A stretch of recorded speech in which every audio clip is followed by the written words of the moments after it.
पहिल्या राऊंडचा किती cut off येऊ शकतो, एक्सपेक्टेड कट ऑफ आपण या व्हिडिओच्या माध्यमातून बघणार आहे. थोडक्यात कॅटेगरी वाईज एससी ला किती स्कोर वरती अलॉटमेंट होऊ शकते, किती रँक वरती अलॉटमेंट होऊ शकते, ओके, त्याही नंतर किती एसएमएल वरती अलॉटमेंट होऊ शकते, त्याही नंतर ओपनचा जर विचार केला तर ओपनला किती रँक वरती अलॉटमेंट होणार, किती स्कोर वरती अलॉटमेंट होणार, किती एसएमएल वरती अलॉटमेंट होणार, एकदम खरा एक्सपेक्टेड कट ऑफ आपण या व्हिडिओच्या माध्यमातून बघणार आहे. कट ऑफ कसं प्रिडिक्ट केलंय आपण सगळी सविस्तर माहिती या व्हिडिओच्या माध्यमातून तुम्हाला सांगणार आहे. चॅनलवर नवीन असाल आणि देखील चॅनलला अजून सबस्क्राईब केलं नसेल तर सगळ्यांनी सबस्क्राईब करून घ्यायचंय आणि अशाच मोर अपडेटसाठी डिस्क्रिप्शन बॉक्समध्ये व्हॉट्सअप ग्रुपची लिंक देतोय, सगळ्यांनी व्हॉट्सअप ग्रुपला जॉईन करून घ्यायचे. विद्यार्थी मित्रांनो, विषय खूप महत्त्वाचा असणार आहे. एमबीबीएस चा राऊंड 1 चा कट ऑफ आपण देखील या ठिकाणी प्रिडिक्ट करणार आहे. मग आपण जर आलो सीईटी सेलच्या ऑफिशियल पोर्टलवरती तर या ठिकाणी सीईटी सेलने काय केलेलं आहे, provisional seat matrix MBBS BDS round 1 ची या ठिकाणी पब्लिश केलेली आहे. त्यासोबत प्रोविजनल मेरिट लिस्ट सुद्धा पोर्टलवरती पब्लिश झालेली होती. ओके, आणि हा व्हिडिओ घेतोय, अजून फायनल मेरिट लिस्ट देखील पोर्टलवरती आलेली नाहीये. ओके, हे जे कट ऑफ प्रिडिक्ट होणार आहे आता, ओके, एक्सपेक्टेड कट ऑफ असणार तुमचं राऊंड 1 चं आणि कसं असणार आहे ते सगळी माहिती सविस्तरपणे मी तुम्हाला सांगणार. मग आपण जर प्रोविजनल सीट मॅट्रिक्स या ठिकाणी डाउनलोड केलं, ओके, तर तुम्ही बघू शकता यामध्ये काय कॉलेजेसचे नाव आहे, ओके, कॉलेजचं कोड आहे. हा कोड आपल्याला देखील कुठे टाकावा लागतो, ज्यावेळेस आपण पोर्टलवरती चॉईस फिलिंग करतो त्यावेळेस आपल्याला हा कोड देखील त्या ठिकाणी एंटर करावा लागतो. त्यानंतर कॉलेजचं नाव देखील तुम्ही बघू शकता. त्यानंतर कॉलेजला एकूण सीट किती, तर या ठिकाणी 250 काय कॉलेजला एकूण जागा आहे. ऑल इंडिया कोट्यातून 38 ज्या सीट आहे कॉलेजच्या देखील भरल्या जातात. ओके, त्यानंतर तुम्ही बघू शकता सीट मॅट्रिक्स मध्ये कॅटेगरी वाईज काय असतं, सीटचं डिस्ट्रीब्युशन असतं. जनरल मध्ये तुमचं मेल आणि फिमेल ही दोन्ही आले आणि वुमन म्हणजे जर एखादा कॉलेज असेल आणि त्या कॉलेजला जे 30% ज्या जागा असतात त्या महिलांच्या राखीव असतात, म्हणून इथं काय दिलेले वुमनच्या 7 जागा देखील दिलेल्या आहे. त्यानंतर पीडब्ल्यूडी, ओके, तर यांची एक जागा आहे. ऑर्फन थोडक्यात अनाथ, यांच्या कॉलेजला एक जागा आहे. ओके, जनरलच्या हिली एरियामधून तुम्ही बघू शकता इथं या ठिकाणी कॅटेगरी वाईज आपल्याला जागा भरताना दिसते. वुमनचं हिली एरिया तुम्ही या ठिकाणी बघू शकता. तर ह्या टाइप मध्ये SC, ST, VJ, NT1, NT2, NT3, OBC, SCBC, EWS आणि ओपन यांच्या सगळ्यांच्या मध्ये काय दिलेले आहे, सीट दिलेले आहे. ओके, सर्वात महत्वाचं का सर तुम्ही काहीतरी कट ऑफ प्रिडिक्ट करणार होते राऊंड 1 चं, ते कसं प्रिडिक्ट करणार आहे थोडक्यात ते तुम्हाला सांगणार आहे. मग ही तुमची प्रोविजनल मेरिट लिस्ट, ओके, ही तुमची प्रोविजनल मेरिट लिस्ट. या मेरिट लिस्ट मधून आपल्याला कळते की आपण एससी मधून किती नंबरला आहे, ओबीसी मधून किती नंबरला आहे, ओके, NT1 मधून आपण कुठे आहे, ओके, एससीबीसी मधून आपण कुठे आहे, ओबीसी मधून आपला नंबर कितवा, जसं की हा कॅन्डिडेट ओबीसी मधून 3 नंबरला आहे, बरोबर. आणि हा 661 याचा काय ऑल इंडिया रँक आहे ना, हा 33 याचा सिरियल नंबर आहे महाराष्ट्राचा, तुम्ही या ठिकाणी बघू शकता. ओके, सर्वात महत्वाचं आपण प्रिडिक्ट कसं करणार, कोणाला या ठिकाणी एमबीबीएसचं कॉलेज 100% लागू शकतो याची सविस्तर माहिती आता मी तुम्हाला देणार. विद्यार्थी मित्रांनो, एमबीबीएस कॅटेगरी वाईज जनरलच्या आणि वुमनच्या एकूण ज्या सीट आहे या फ्लो चार्ट मध्ये दिलेल्या आहे. थोडक्यात एससी या कॅटेगरीचा जर विचार केला तर जनरलच्या गव्हर्नमेंटच्या 401 सीट आहे. म्हणजे थोडक्यात ज्याचं एसएमएल, ज्याचा कॅटेगरी रँक 401 येत असेल त्याला 100% गव्हर्नमेंटला अलॉटमेंट होणार आहे. थोड्या वेळानंतर किती स्कोर वरती एससीतून 100% अलॉटमेंट होऊ शकते, किती रँक वरती होऊ शकते आणि किती एसएमएल वरती होऊ शकते, ही सगळी माहिती सविस्तरपणे सांगणार आहे. व्हिडिओ बिलकुल स्किप करायचा नाही, कारण ही माहिती खूप महत्वाची असणार आहे. 188 ज्या जागा आहे ह्या वुमनच्या आहे, ओके, आणि ह्या कोणाच्या आहे, जनरलच्या आहे. टोटल कॉलेजला 589 काय या ठिकाणी कॅटेगरीचा रँक आहे. जर 589 मध्ये, ओके, 589 या रँक जर तुमचा असेल तर तुम्हाला 100% एससी या कॅटेगरी मधून काय मिळून जाणार, गव्हर्नमेंटचं एमबीबीएस मिळून जाणार. प्रायव्हेटचा जर विचार केला तर 137 जागा आहे, ओके, कोणाच्या, जनरलच्या, आणि महिलांच्या किती, 50 आहे. ओके, हे कोणाच्या, फिमेलच्या रिझर्व्ह जागा आहे. टोटल जर विचार केला गव्हर्नमेंट प्लस सेमी गव्हर्नमेंट 784 काय आपल्या या ठिकाणी कॅटेगरी रँक जर येत असेल 784 च्या आत, तर 100% आपल्याला महाराष्ट्रामध्ये काय मिळू शकतं, एमबीबीएस ला प्रवेश मिळवू शकतो. आता तुम्ही सगळ्यांनी स्क्रीनशॉट घ्यायचं. यामध्ये SC, ST, VJ, NTB, NTC, NTD, OBC, SCBC, EWS, open आणि टोटल ज्या सीट सगळी माहिती यामध्ये दिलेली आहे. तुम्ही चेक करायचंय फक्त का आपला जनरल मध्ये आपण कुठं बसतोय. ओके, आणि जर महिला असेल तर आपला एवढा रँक येतोय का, आणि टोटल किती आपल्याला आपल्या कॅटेगरीचा रँक लागणार आहे, जेणेकरून 100% आपल्याला अलॉटमेंट होऊ शकते. 136च्या जर आत येत असेल तर 100% तुम्हाला गव्हर्नमेंट मिळून जाणार. आणि टोटल विजय या कॅटेगरीमधून जर 181च्या आत येत असेल तर 100% एमबीबीएस साठी काय मिळणार, प्रवेश मिळणार. आणखी थोडंसं महत्वाचं, आता जे सीट भरतात विद्यार्थी मित्रांनो, एक गोष्ट लक्षात घ्या. फॉर एक्झाम्पल एखादा कॉलेज आहे बघा, XYZ नावाचा कॉलेज. ओके, आणि या कॉलेजला महिलांची एक जागा आहे.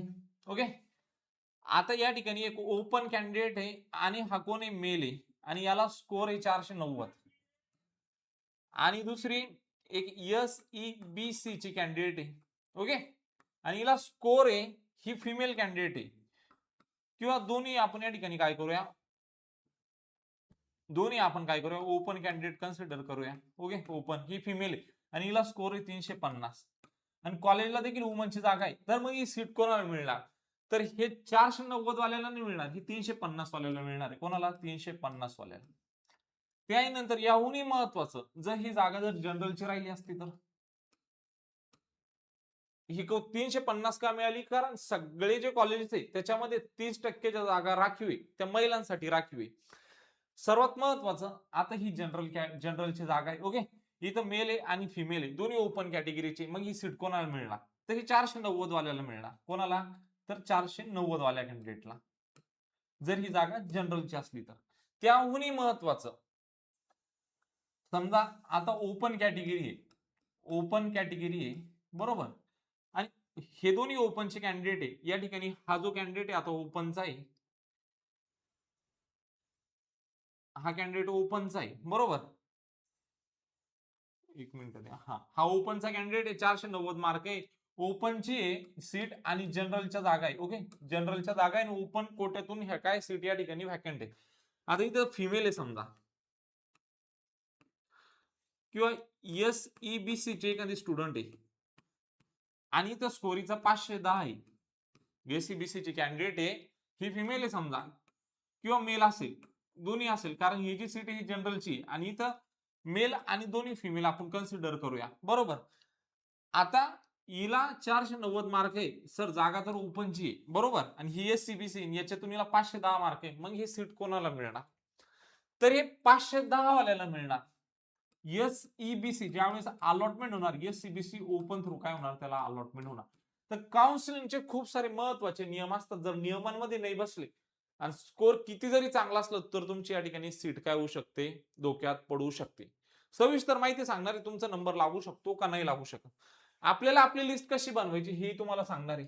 बघा, आम्ही जे स्टुडंटला जे लिस्ट देतो, विद्यार्थी मित्रांनो हे बघा, आता आपण जर यामध्ये बघितलं, ओपन मेल आणि ओपन फिमेल हे दोघांचे वेगवेगळ्या लिस्ट आहे.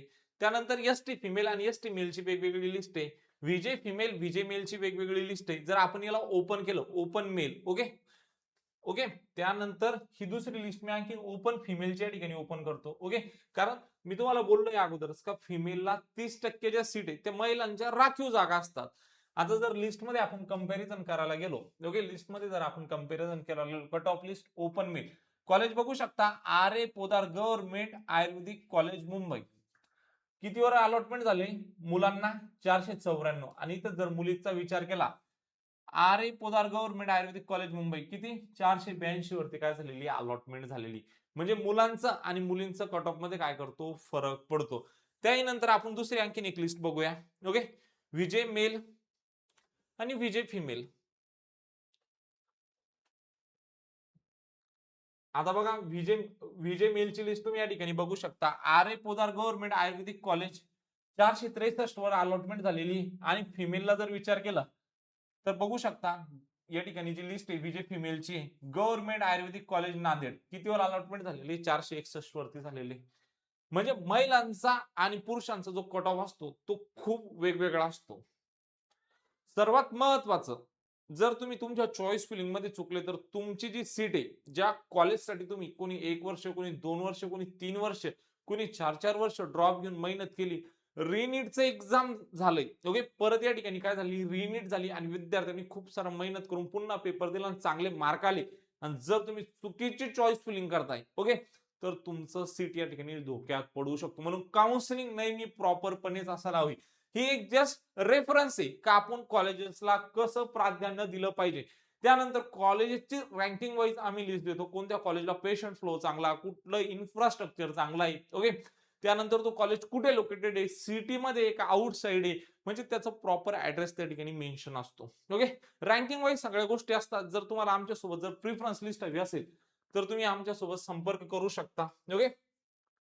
प्रिफरन्स लिस्टची पण फीस सांगून देतो. आमची फीस आहे 5,000 रुपये. आता 5,000 मध्ये तुम्हाला काय मिळणार, तर 5,000 मध्ये पहिल्या राऊंडचा कट ऑफ किती गेला, जसा राऊंड लागेल तर कोणत्या कॉलेजला आपल्या कॅटेगरीवरून कितीवर अलॉटमेंट झाली, किती स्कोर वरती, किती रँक वरती, किती एसएमएल वरती अलॉटमेंट झालेले, ही सगळी सविस्तर माहिती त्यानंतर तुम्हाला दिली जाणार. मग राऊंड 2 साठी वेगळी लिस्ट असेल. त्यानंतर राऊंड 2 चं सिलेक्शन लिस्ट आल्यानंतर कोणत्या कॉलेजला आपल्या कॅटेगरीवरून किती कट ऑफ गेलाय ते सगळं सविस्तरपणे सांगितलं जाणार. कारण जेणेकरून तुम्हाला पण कळतंय का मग आपलं झालं तर कुठं झालं. ओके. आणि आणखी कुठं कुठं होऊ शकतं ना, आपलं जर नाही झालं तर मग किती कॅन्डिडेट आपल्यावरती आहे, त्यासोबत दुसऱ्या राऊंडला किती सीट वॅकंट आहे. म्हणजे तुमची थोडक्यात यामध्येच काय केली जाणार, सगळी काउन्सिलिंग केली जाणार. फीस 5,000 रुपये असणार आहे. शेवटपर्यंत तुम्हाला अपडेटेड लिस्ट मिळेल.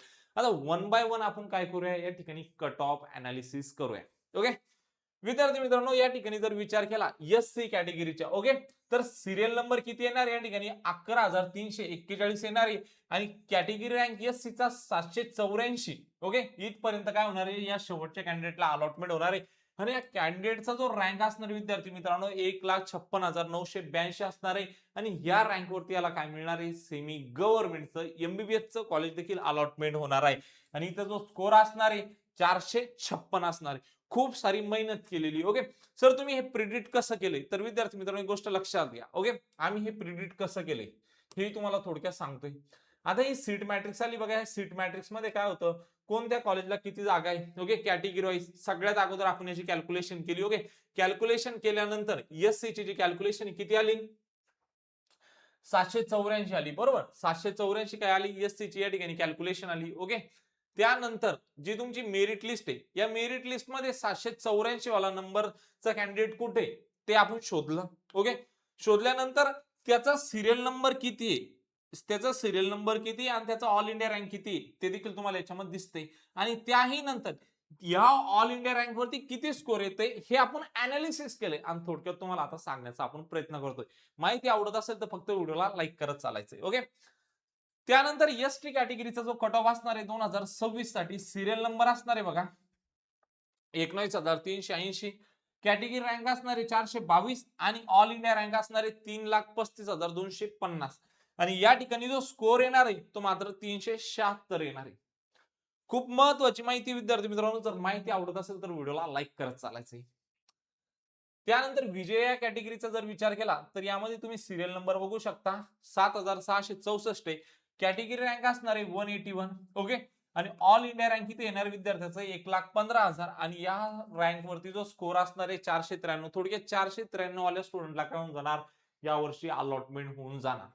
त्याहूनही महत्वाचं एनटीबी या कॅटेगरीचा जर विचार केला तर यामध्ये तुम्ही बघू शकता सिरियल नंबर किती असणार आहे, ज्याला अलॉटमेंट होणार आहे शेवटच्या कॅन्डिडेटला त्याचा सिरियल नंबर असणार आहे 9,737.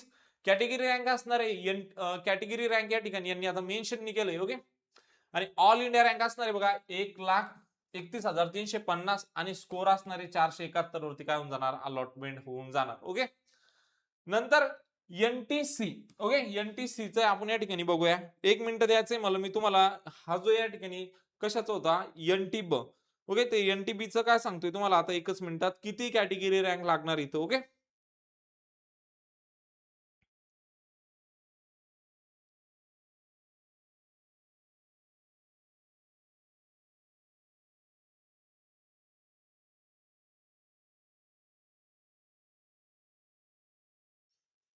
एकशे 51. ओके. कॅटेगरी रँक किती असणार इथं 151. त्यानंतर एनटीसी साठी कॅटेगरी रँक 210 असणार आहे. सिरियल नंबर असणार आहे 5,195. आणि किती ऑल इंडिया रँक वरती अलॉटमेंट होणार सेमी गव्हर्नमेंट तर 68,773 वरती. आणि स्कोर किती असणार आहे शेवटचं 517 असणार आहे. ओके. त्यानंतर एनटीडी चा जर विचार केला तर सिरियल नंबर असणार आहे बघा या ठिकाणी 3,700. कॅटेगरी रँक असणार आहे 121 आणि ऑल इंडिया रँक असणार आहे या ठिकाणी 50,191 आणि स्कोर असणार आहे 535. 535 पर्यंत काय होऊ शकते, अलॉटमेंट होऊ शकते. ओबीसी या कॅटेगरीचा जर विचार केला तर सिरियल नंबर असणार आहे बघा 4065. ओके, कॅटेगरी रँक असणार आहे बघा ओबीसीचा किती 1147 आणि इथं जो रँक येणार आहे तो 54,448 येणार आहे आणि स्कोर असणार आहे 531. ओके, या स्कोर पर्यंत काय होणार आहे, ओबीसी ला अलॉटमेंट होणार आहे.